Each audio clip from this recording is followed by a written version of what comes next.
Today, we speak with Dr. Paul Theriault in Canada about the incredibly interesting work he is doing in the field of trituration. If you don't know what trituration is, don't worry. Paul will cover all of that today.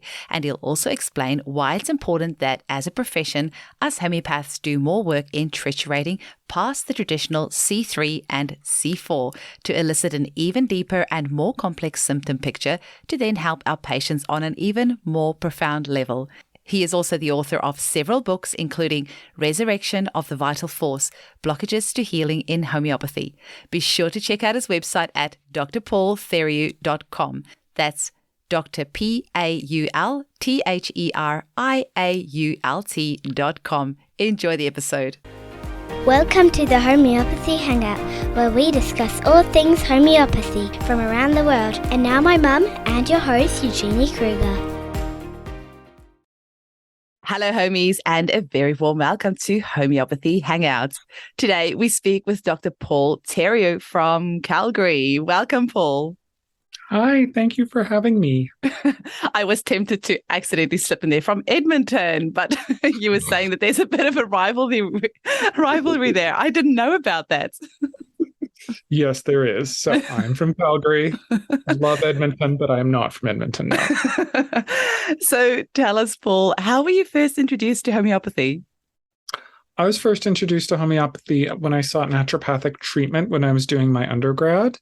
And when my practitioner at the time, Tessam, was big into homeopathy. And then even more so when I was in naturopathic medical school. And I started with the basics there. And then I took some advanced training from Divya Chabra, who was offering it in Toronto at the time. And it was really good because Divya did these recorded cases. And I'd always seen this state in like my friends. And she just, I'm like, that's what that is. And then it just started making sense after that. And I started doing a lot of extracurricular training and so forth.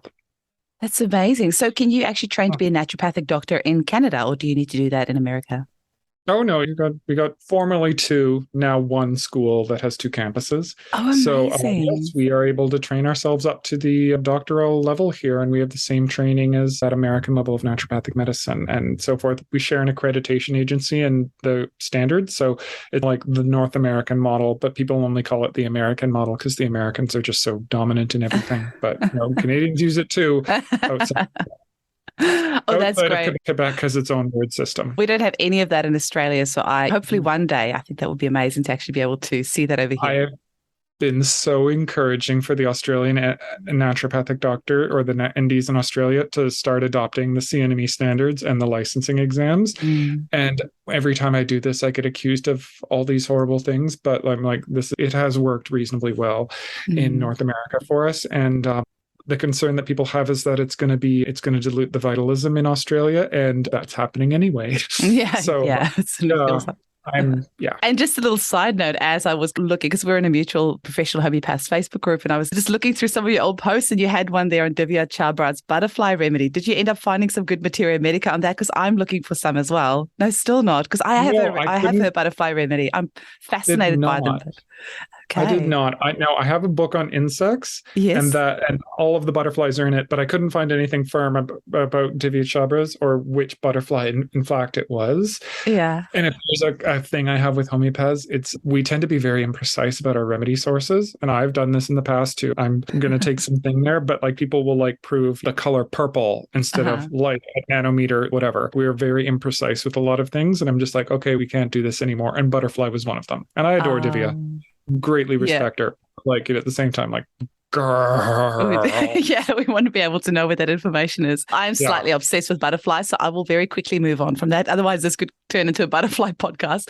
But you are the expert in triturations. Now, this podcast is for mostly the general public. Loads of homeopaths listen to it over the world, but I want to keep it enjoyable for the general public as well. So can you tell us what the heck is a trituration? So trituration is one of the ways in which homeopathic medicines are prepared. It's basically the process of grinding and scraping. Now, Hahnemann in the Organon, which is the founding text of homeopathy, stipulated that you need to triturate for 3 hours to do this. This really didn't get challenged for a couple hundred years. And then in the 1990s, a guy named Witold Erler started triturating more. And Witold was very sensitive, and he experienced the state of the remedies in a very succinct and clear form when he was triturating them. And then when he started doing 4 hours, it was actually a typo in a book he was reading, stipulated 4 instead of 3. A fateful typo. Wow. Then he did the 3 and he experienced the remedy, and then he did the 4th and he's, I understand now. It was outside of the state, and there was like a resolution. And so we've gradually been, and he found that there was like when you made a remedy, when you potentized the remedy from that trituration powder, you'd get a remedy with different properties. So quite often more powerful ones. And we've since developed this even further. Typically, if you do 1 to 4 trituration hours, you have a remedy that focuses on like an individual. 5 to 8, you will have a remedy that will start to affect like around the individual, like particularly if there's a familial pattern that can trace to a remedy, it will have a much greater effect if you give it in a remedy that's made from that 5th to the 6th or 5th, 6th, 7th, or 8th triturations. It's the same thing. So from the 9th to the 12th, we see more planetary level ones. So if there's a planetary issue, and there are several, then you can, and you've got someone who's got a resonance to that, you can really take a big chunk of that out by doing a remedy made from the 12th trituration and so forth. And you can just keep going up and up that way. I think the maximum I did was I did my own blood for 36 hours. That was not all at once. You can take breaks, but it took me like a month to do that. But that is, those you get up into some pretty high and mighty places when you do that. It's incredible. Yeah. Now, as I was reading through your website on some of the triturations you've done, I did see some up to C36, and I saw that there were several days in between. Yeah, and that's just amazing. I've never seen anyone else in the homeopathic world do this. Elise, Timmerman, and Witold would often take things up to 5 or 8 or whatever, but I was the first person that published that took them up to C12 and then eventually higher. And it was Kim Kalina who inspired me to do that. She got downloaded a thing. It was like, I think this is for Paul. And it was great about levels beyond C12 and what they had this affinity to and everything. So yeah, but I did it. Yeah, Kim got the insight to do it. And my head is spinning. It's already so tricky with homeopathy with all the thousands of remedies and all the different potencies. So now we're going to have all these triturations as well. So I think I saw you write somewhere 30C and then a 6 after that. So is that how we would differentiate the different triturations as the number after? I think we need to do the slash and then the trituration number for every single potency. Oh, we should, hey? And especially with the older remedies, which would all be like up to a 3C mostly. It's hard. It's tricky with the older ones because some of the plants, they wouldn't triturate them at all, which is probably why a lot of people didn't use plants as constitutional remedies or very many, and then versus the minerals, which were all triturated. So it's hard with the older preparations, but we should clearly differentiate this. Yeah. So, and maybe we should just quickly for our listeners as well, say why you would triturate something versus not, because they might not know what other options there are. Oh, so historically, they triturated insoluble substances that wouldn't dissolve in water when they were making the initial liquid to make the remedy from. But eventually Hahnemann switched from doing that to just triturating everything. I think Hahnemann, if he lived a little bit longer, would have discovered what Witold discovered 150 years later. Just he didn't. So I think he was getting onto that when he suspected that you needed to triturate everything. But that's just an older edition of the Organon the Fifth, just stipulated triturate if it's insoluble, don't triturate if it's soluble. And then that's where people came from, which I think does impact the quality of the remedy and how deeply it goes. And I've read that you have described trituration as a cosmic event. Can you tell us a little bit? I think you alluded it to before, but why would you call it a cosmic event? Because it affects things outside of yourself. You're moving through these kind of layers of consciousness with this substance, this consciousness of the remedy through these different layers.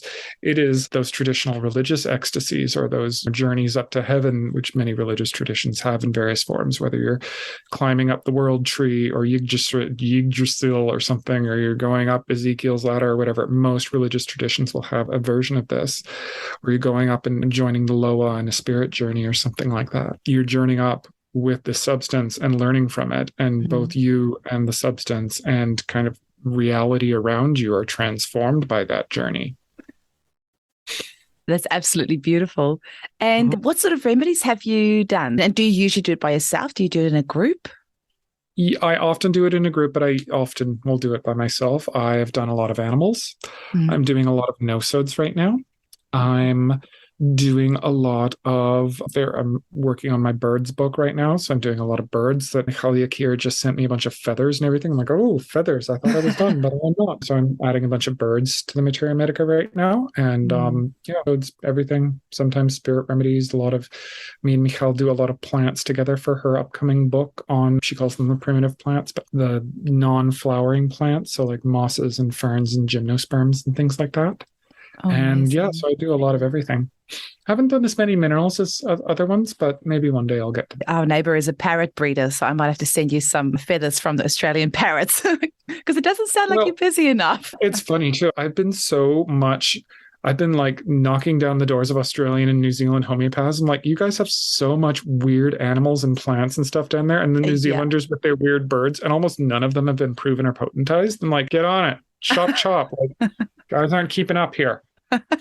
Absolutely. You sound like you're doing enough work for the rest of us to pick up our slack. So why do you feel it's important that we go up higher in these triturations? And do you think you'll go further than a 36? Quite possibly. Things called me that high yet, but the times demand it. In Vitalist medicine, which I would, medicine that works with the human vital force, which I would include homeopathy as a part of, we are guilty of thinking small. We are guilty of focusing on the individual or the individual problem and not thinking about like the world around. This is not universally the case. Like classical Chinese medicine thought large. They have this correlation of their system with weather patterns and with society and everything else like that, which is very effective, which is all those correspondences are true. Those are those higher like C8 level or C12 levels of their substances and their problems. We just in Western vitalism typically don't do that. And I think that is a mistake. I think we need to do that. And we do have this technology available now in triturations to have substances that have a more unique resonance to that. Amazing. So I think the times and patients and issues demand it. Because I don't know what your practice is, but a lot of the things we're treating nowadays are not just diseases of individuals. They are diseases that everyone is going through at once, whether it's an epidemic or whether it is everyone getting terrified that the world is going to end or government, or everyone feeling like this reach of government tyranny or anything like that. Like we're all going through things together. These are not individual problems. These are individual manifestations of collective energies that we're all kind of processing through. And you kind of, I think, a slightly different way of preparing a remedy is more effective for those.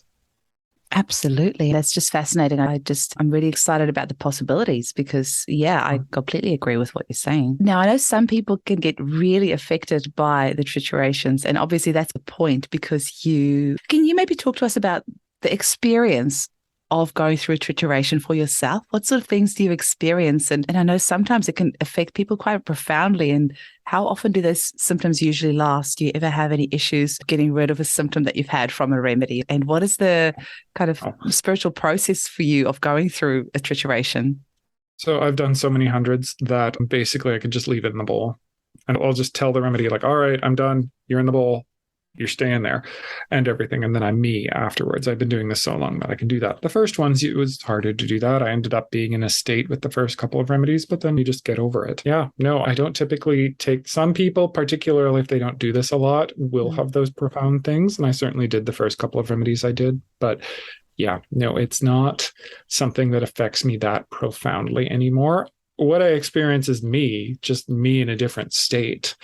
Oh, here I am being this bird right now. Or I did Canada Goose a little while ago. Here I am being super aggressive and angry and like asserting myself. And then I just get into this. And eventually, if you do it enough, you learn how to feel and identify how you're different. And then you just write it down and then leave it in the bowl and it's done. That's incredible. And did you have a particular favorite remedy that you've done? Oh, I've had many favorite remedies. The first one I took up to C12, Rosa acicularis, so the Alberta wild rose is something of a favorite of mine. But all the remedies, I have many that have been profoundly affected me. There typically there are remedies that like set the stage for work afterwards. And there's a few. Rosa acicularis was one, Sarcodes sanguinea was another, China and Crataegus were others. Amazing. So just wondering, is there anything else that you want to tell us about triturations. And just what would you say to the homeopathic community who are maybe a little bit skeptical about these higher levels of triturations? I would tell them to stop being wusses. I'm like, frig off. Like, we cannot afford complacency. What did Hahnemann say? Any kind of failure to utilize the best, I forget the exact quote from the Organon, but failure to be the best practitioner that you are is, in Hahnemann's view, in the Organon, a crime. You need to learn to utilize all these things. I don't understand where the skepticism comes from. I really don't, other than just laziness or not wanting to do it or anything. Some of it does come from the fact that pharmacies have not been good in providing these remedies. Like, I've asked people some pharmacies to produce them for me, and they're like, we only do this the way Hahnemann said so, with 3 triturations. Like, why can't you do 4? They're like, we only do that the way Hahnemann did it. I'm like, okay, fine, whatever. How about if I give you the trituration to make? Will you do it then? No. And I'm just, anyway, I do not understand it. And I think it is not, I think that kind of just conservatism or laziness or whatever it is not becoming to any of us. I think we need to start utilizing this and recognizing these things when they are warranted and necessary, and stepping out beyond what we were used to do. Because if we just kept doing what we always did, we wouldn't have homeopathy in the first place. That's absolutely true. And Hahnemann himself in his lifetime actually changed his mind and evolved and explored and experimented so much. So for us to think that just because he passed away, the work is done is actually just really childish. Yeah. If he had lived another couple of 100 years, who knows where homeopathy would be right now? It would have continued to evolve. Absolutely. I joke about 7th edition homeopathy because the Organon went through 6 editions in Hahnemann's life. The 7th edition, I joke, is us as homeopaths using a range of potencies, because not only is there trituration, but the different potency scales have different effects. I've identified 5 potency scales, one of which I don't actually know a lot of, but I've done little mini provings on myself, so I get the same remedy in each potency scale and everything. The C potencies really have this strong effect on the vitality, which is probably why I still gravitate towards them. The LMs have a very physiological effect. They'll stimulate or destimulate various physiological organs. The X potencies really have this cellular physiological effect as well. They really are well suited towards being drainage remedies. So there's another potency called a fluxion potency, which Andre Sain writes about a lot. And it's very convenient. You can potentize up something if you don't have a higher potency in clinic, lickety split. But they particularly have a lot to do with consciousness. There will be a huge, this is where I am, this is where I am evolving to and everything, and I just can't quite overcome it. And the interesting part is you can make a fluxion potency from a C potency, and then you'll get those two, that kind of vitality plus that consciousness combined together. And then on top of that, you can also get triturations in there. So we have this huge spectrum of potencies and triturations and techniques that we can go from, and the pharmacies are freaking failing. So if there are any homeopathic pharmacists listening to me, y'all need to get your act together and start offering this, because I am really disappointed in almost all of you. Not that I don't respect the work that you're doing. You're not doing good work, but like, you need to do this thing. And homeopaths need to start demanding these potencies and these like additional things from people instead of. And there's Fibonacci as well, but really that's C potency still at the end of the day. Those are still C potencies. There's their particular way of doing C potency. So that's Joe. I can never pronounce his last name. Yeah, Rosenbank, I think. Yeah, I'm very fond of Joe. He's reviewed all my books and he's been very kind to me and everything. And he's wonderfully helpful. But that's his work, and that's still within the C potency scale. Yeah. Yeah, I was very lucky to have him mentor me on some cases because I was in New Zealand at that time and he is as well. And so it was wonderful working with him. That's from the pharmacist's point of view. The remedies are so cheap. So I can imagine it's not a very money generating exercise for them doing all these different potencies. But yeah, actually the demand needs to come from the homeopaths at the end of the day. Yeah. If they're the ones demanding it and promising that they will support it, I'm sure the pharmacies would follow suit. Yeah. Yeah, I would love to see how most pharmacies is like, you want 4 grams of this remedy in this potency. And I'd like to see a little thing, trituration as well. I'd love to see how you want from the 5th trituration or the 7th or whatever. And maybe not everyone goes up to 36. Maybe you have the option for 4. And to be frank, I think most remedies should be made just default from the 4th trituration anyway, because there's a lot more resolution there. If you're going to just do that, pick from the kind of the 4th trituration or the 8th or the 12th, because there is at that 4th level, there's always a resolution. So that's what I would do.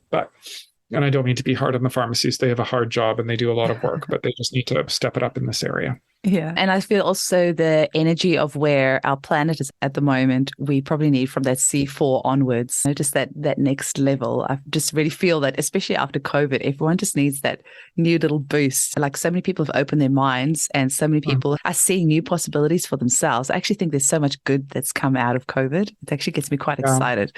So many people that never questioned anything before are suddenly questioning things and how can we do this better and how can we do it different? So COVID is an interesting disease. So COVID is the kind of theory of, I'm going to call it Vitalist immunology that I'm working on, is that in our healthy human state, not the state that we consider healthy, but true human health, we don't get infections. They're like energetically. And that if we have a chronic miasm, that's how an infection gets into us. That it turns off a part of the functioning of our vital force, and then we become susceptible to infections. And miasms are, in my view, virtually universal. You go through a healthy immune response towards a pathogen. And some miasms are so hard that we don't even really aren't able to do a healthy immune response we are not able to do this. But if you are able to, you go through this complete cycle and the miasm is degraded a little bit and your vitality emerges a bit closer to that health. So this is not an endorsement to go and infect yourself with every infectious disease to do that. Go throw out your tick socks and embrace Lyme or HIV or whatever. Don't do that. That's not what I'm saying here. But if you do become infected with something, an acute upper respiratory infection or some other infection, going and managing it that way will, at least according to this theory, move you a bit closer to that. And we've just had a situation on Earth where, I don't know, in Alberta, it's probably 80 to 90% of the population has had COVID infection by now, particularly with BA1 and 2 and 5 and so forth. We've all gone through this, at least to a certain extent, gotten rid of that miasm a little bit. And that miasm is really, I give miasms numbers, but we could also call it, if we were to use conventional terms, the malarial miasm. So it shares that with influenza and a lot of the other seasonal respiratory infections. And that one really is responsible for like law and order and justice and this whole thing in society. And a lot of what was keeping the institutions in place was that miasm. People just couldn't move past them and their viewpoint. And now we've cleared a lot of it and everyone's like, oh, well, this, in addition to seeing the ineffective nature of the responses during the pandemic, like we saw conventional medicine not do a great job in terms of everything there. Yeah, no, we are moving past that. And a lot of that is a direct consequence of COVID and just mass COVID infection. But again, I'm not encouraging anyone to go out and catch it or anything like that. Go out and take your precautions and do your thing. But this is how I see that working out. That's so interesting. Let's have a quick little break and then we'll be back. Alrighty, and we're back. Paul, one thing I found really interesting about you, because like I said, we've been in the same professional Facebook group for well over 3 years now. When COVID hit, a lot of homeopaths lost their minds a little bit and were like, actually not with COVID, it was actually when the vaccine was introduced. A lot of homeopaths got really freaked out and they were like, this is the first time we've had an mRNA vaccine. We're not sure that homeopathy can actually help anybody. This is beyond us. And you were this shining light in all the madness saying, hey guys, let's just take a breath here. We have a vital force. Homeopathy is really powerful. There are things that we can do to help people who have had the vaccine. Can you tell our listeners why you were able to stay so positive when everyone else was losing their mind? I'm a vitalist. I have faith in human vitality to overcome the challenges that it meets. Yeah, no, and I do think the human vital force is stronger than everything that we've thrown at it so far. Most people are still alive. I love homeopathy, but there's some conspiracism and there's an overlap between the whole holistic health / conspiracy worlds. And I think we need to really not that I'm against conspiracy theories, because some of them are like, they're a complex sociological phenomenon, and I do think some of them have some merit to them. But that one in particular, there's a lot of people in the holistic health world that are just like really using, what's the term?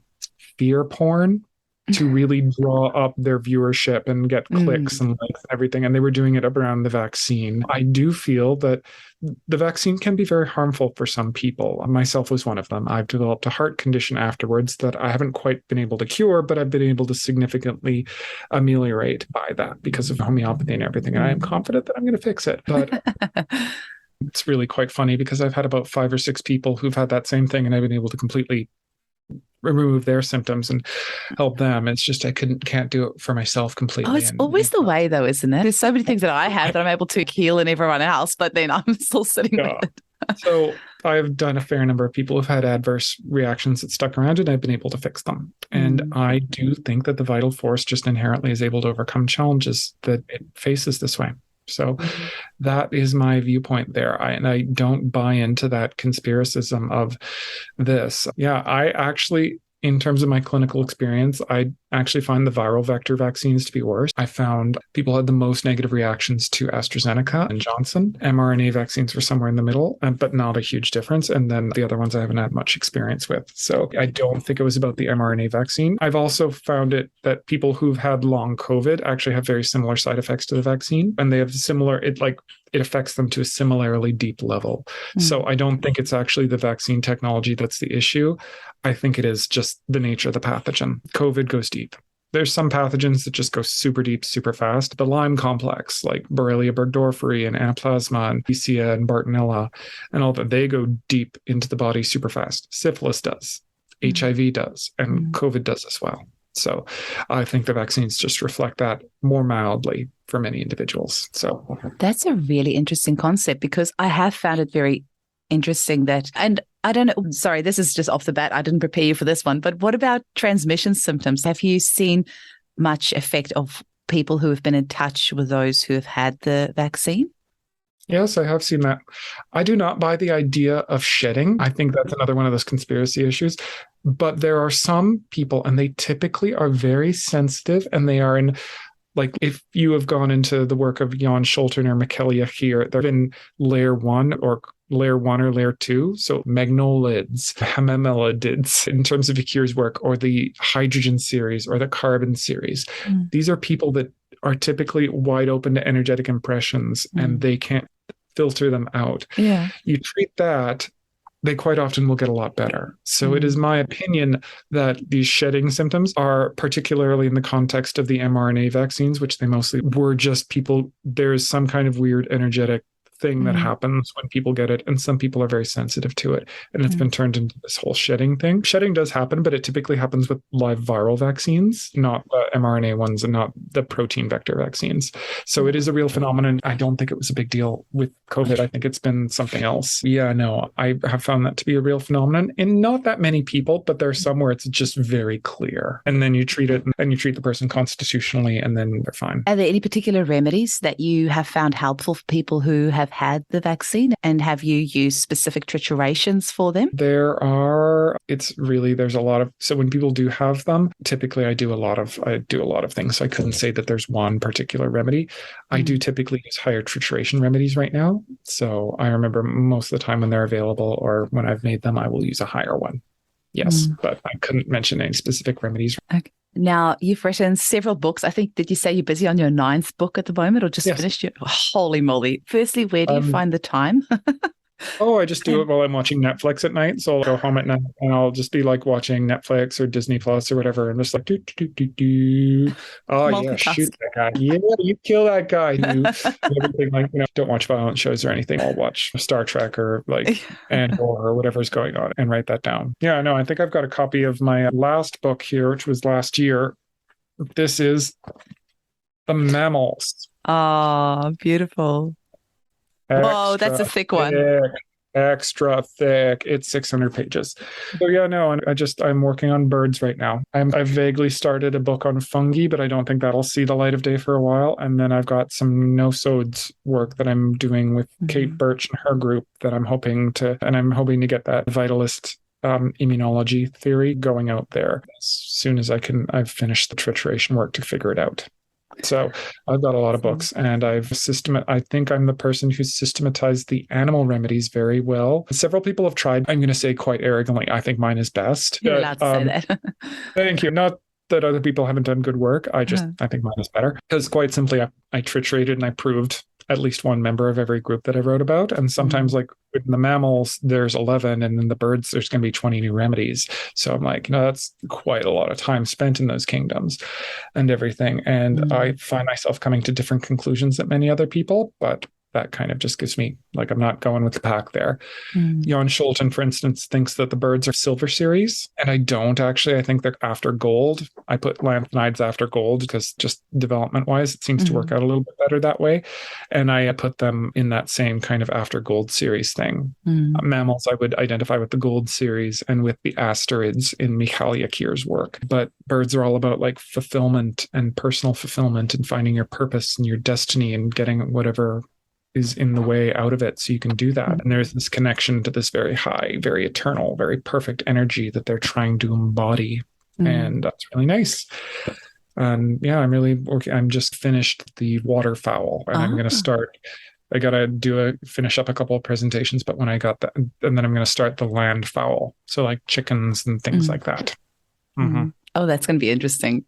And do you think there's a reason that you've done like the animals and the birds and not the minerals as much? Do you find you resonate more with those remedies yourself? Well, I do now. I like all the kingdoms, but I would probably prescribe a little more animals, perhaps even more that's indicated. And I've studied a lot with Michal Yakir, so I know how to do weird plants the other day.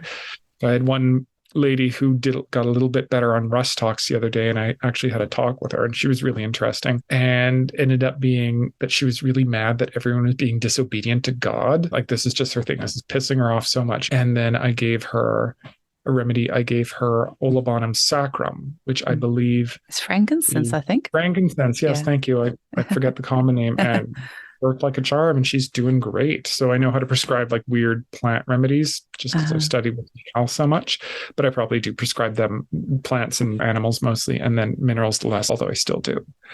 So that's a funny remedy, that one, because I keep getting it coming up in my repertorization, but I just don't feel comfortable prescribing it because it's not that much information that I've seen, but I have the remedy in stock. I'm just waiting to be brave enough to give it to somebody, but I keep seeing it coming up. Have you read Yakir's book? Okay. Have you read Wondrous? You should read it. Here's the essence of this group of plants, and here's the individual features of the remedy, which is the approach I take as well. Actually, one of our lovely staff, we were just cleansing our clinic the other day, and she used the frankincense essential oil to do this Nordic type, I don't know what you call it, like a thing, just protect energetically all the entrances in the building. Yeah, that's a sigil. Okay. I thought that was really interesting. And so I'm going to have to find out more about the remedy because it just keeps popping up, and now you've mentioned it as well. Yeah.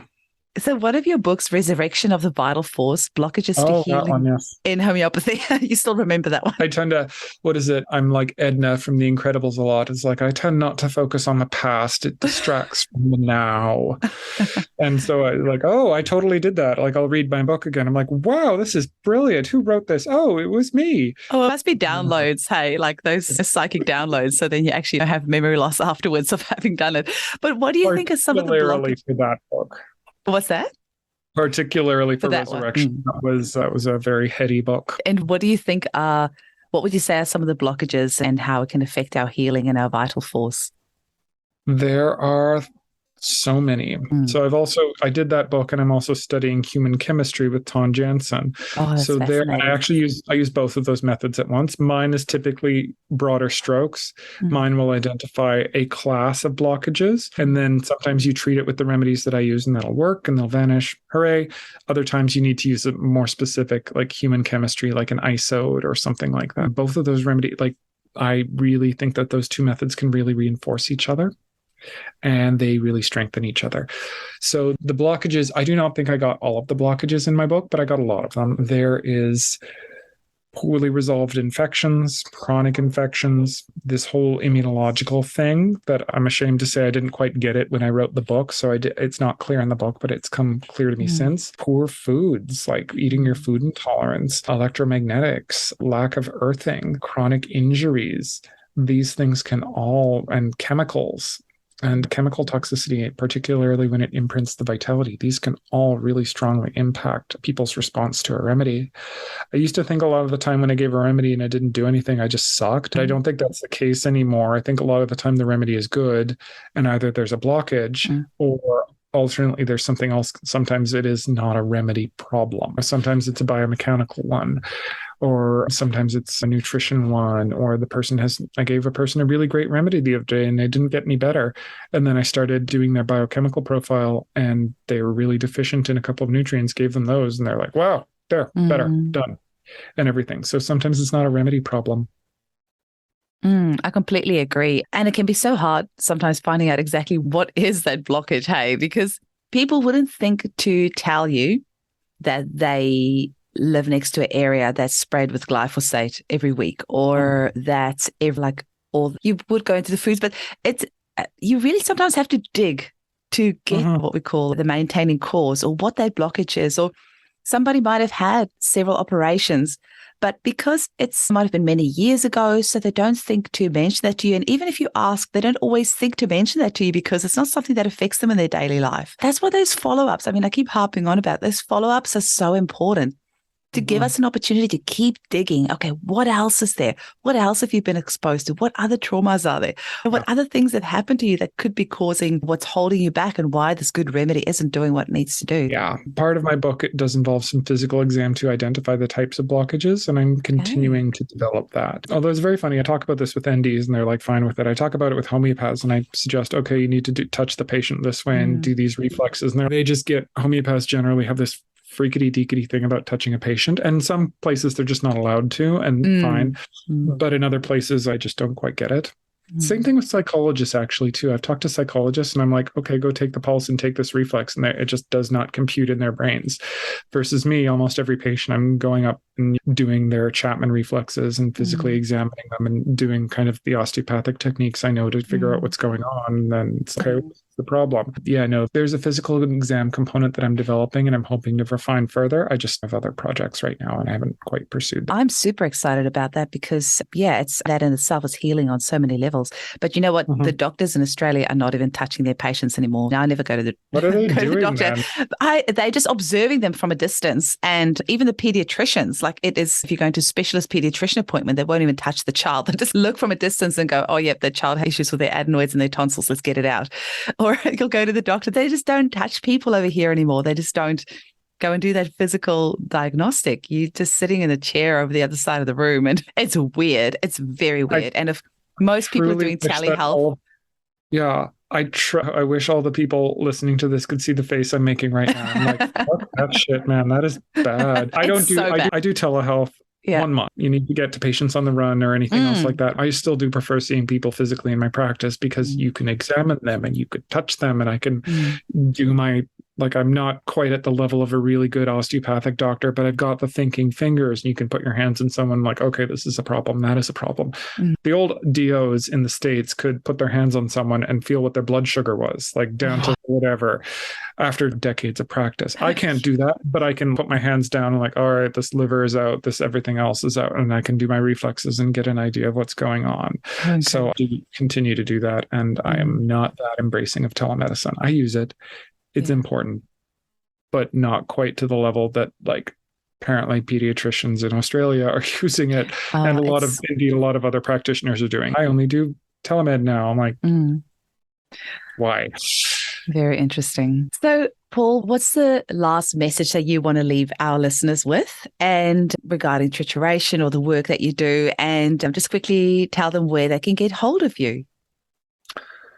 The last message I would give people,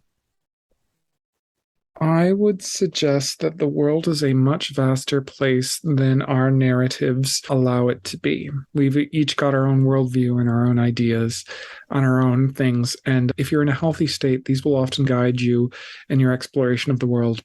But if you're not, they can really restrict you quite a bit. I would suggest that everyone kind of start to become aware of their ideas that are restricting them and see if they can move past them a little bit. And how I do that is I triturate. I get into the state of another being with different or another state than the one I'm in. And I go and I experience what's life's like there and with different restrictions. And then I start to degrade them after that. They just become less important when you've switched back and forth as much as you have. And yeah, that's what I would encourage people to do, however they choose to do that. That is a powerful message. I think all of us can actually just take a bit more time opening our minds and considering new possibilities and seeing things from a different point of view. I love that. And how can people get hold of you? It'll be in the show notes as well, but just for anyone that quickly wants to go hop on right now. My website is drpaultheriault.com. My books are published on lulu.com, so you can just look up my name there, or you can look up The Table of Animals, Resurrection of the Vital Force. Those are the book titles. And I'm on Facebook, but I use a different name then since I had a patient that was stalking me, so I changed my everything. And then that's how you. And my email is available as well if anyone wants to talk to me or anything like that. And for anyone wondering how to spell Theriault, it's Theriault. Yes, it is. So, okay. Theriault, like Ontario, not like. It's French. The letter H is decorative. Excellent. Paul, it was wonderful to chat with you. Thank you so much for your time. I really appreciate it. You're welcome. Thank you for having me.